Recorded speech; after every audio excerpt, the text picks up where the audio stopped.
Hello students, welcome to our channel Piyush pharmacy and मैं आपके लिए लेके आया हूँ medicine chemistry first 4th semester का एक मोस्ट इम्पॉर्टेंट क्वेश्चन। ये आता है एग्जाम में।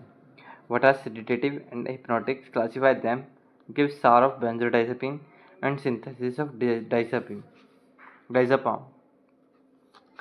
अब सेडेटिव क्या होते हैं? वो ड्रग्स होते हैं जो दिमाग को शांत यानी काम कर देते हैं और एंजाइटी टेंशन ख़त्म करते हैं। ठीक है। हिप्नोटिक्स क्या होते हैं? वो ड्रग्स होते हैं जो नींद लाने में, स्लीप इंड्यूस का मतलब नींद लाने में मदद करते हैं, हेल्प करते हैं। इससे जो पेशेंट होता है उसको किसी भी पेन से राहत मिल जाती है। लो डोज, अगर मतलब कम डोज में देना तो सेडेटिव, हाई डोज में देना तो हिप्नोटिक। क्लासिफिकेशन की बात करें तो बेंजोडाइजेपिन्स क्या हैं? ये मोस्ट इंपॉर्टेंट हैं, ये आते हैं, पूछते हैं एग्जाम में। बेंजोडाइजेपिन्स में हमारा डाइज़ेपाम, लोराज़ेपाम, अल्प्राज़ोलाम, ये 3 आते हैं। अब बारबिटरेट्स में आता है आपका फिनोबार्बिटल, थायोपेंटाल और फिर मिसलिनियस ड्रग्स कौन से होते हैं? ये हमारे यहाँ पे आप एक पॉइंट लिख सकते हो, नॉन बेंजोडाइजेपिन्स जो होते हैं उनको हम मिसलिनियस ड्रग्स कहते हैं, ज़ोलिपेडेम और ज़ेलिप्लॉन। अब सार की बात करें, सार क्या होता है? Structure, activity, relationship. कोई भी स्ट्रक्चर है उसमें क्या क्या एक्टिविटीज़ हो रही हैं उनके बारे में बताना, उनको सार कहते हैं। सार ऑफ बेंजोडाइजेपिन्स देखें तो बेंजीन रिंग होनी ज़रूरी है। बेंजीन रिंग होनी ज़रूरी क्योंकि उस किस लिए होनी चाहिए? एक्टिविटी के लिए इंपॉर्टेंट होती है। पोजीशन 7 पर इलेक्ट्रॉन विड्रॉइंग ग्रुप होना चाहिए, जैसे कि Cl, क्लोराइड और NO2। ठीक है। एक्टिविटी ये इंक्रीज करता है, यहाँ पे लिखा है नीचे मैंने, एक्टिविटी इंक्रीज करेगा ये। पोजीशन 2 पे कार्बोनाइल ग्रुप जुड़ा होना चाहिए, इसका सेडेटिव इफेक्ट के लिए इंपॉर्टेंट होता है ये, यहाँ पे आपको ये बता दिया। अब यहाँ पे देखो N1 पोजीशन पर स्मॉल ग्रुप होना चाहिए, कोई भी स्मॉल ग्रुप होना चाहिए N1 पोजीशन पे, इससे लिपिड सॉल्युबिलिटी बढ़ती है।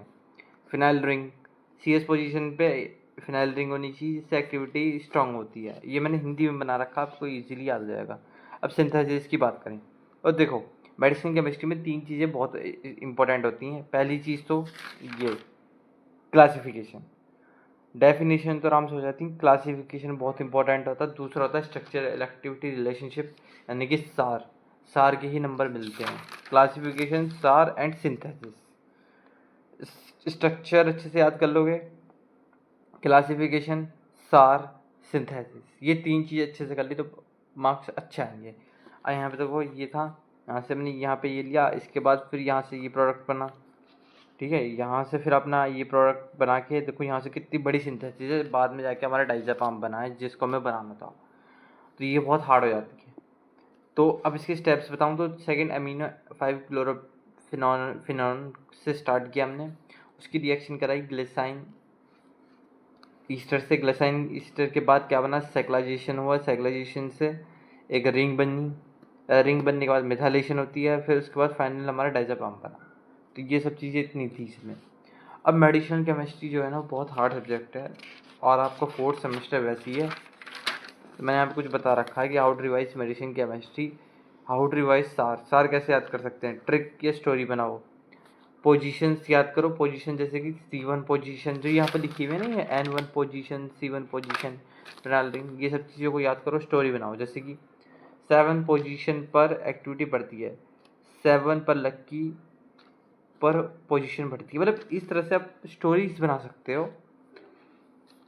उसे इजीली याद जाएगा। अब ये सार की बात हो गई। स्ट्रक्चर की बात कैसे करें? स्ट्रक्चर कैसे याद करें?